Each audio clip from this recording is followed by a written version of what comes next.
एक लकड़हारा दरिया के किनारे खड़ा था और उसकी कल्हाड़ी पानी में गिर जाती और वो मायूस दिखाई देता है। अचानक एक चमकदार परों वाली खूबसूरत परी पानी से निकलती है और लकड़हारे को सोने की और फिर चांदी की कल्हाड़ी पेश करती है, लेकिन लकड़हारा इनकार करता है और कहता है कि ये उसकी नहीं है। इसकी सच्चाई की वजह से परी उसे तीनों कल्हाड़ियां दे देती है। लकड़हारा अब तीनों कल्हाड़ियां हाथ में लिए खड़ा हैरान नजरों से परी की तरफ मुस्कुरा कर देखता रहा। वो अपनी सच्चाई की बदौलत मिलने वाले इनाम पर खुश था। अब लकड़हारा अपने गांव की तरफ वापस चल पड़ा, हाथों में तीनों कल्हाड़ियां लेकर।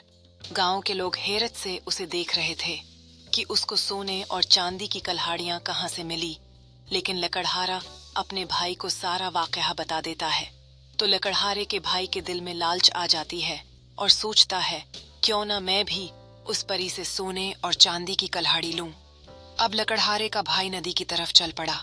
उसने अपनी कल्हाड़ी नदी में फेंक दी और नदी से परी निकल आई और उसको उसी की कल्हाड़ी दी और बोली, ये कल्हाड़ी तुम्हारी है।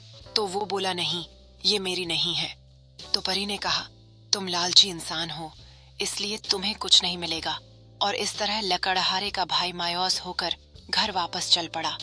ये एक सबक है कि सच्चाई हमेशा बेहतरीन रास्ता है।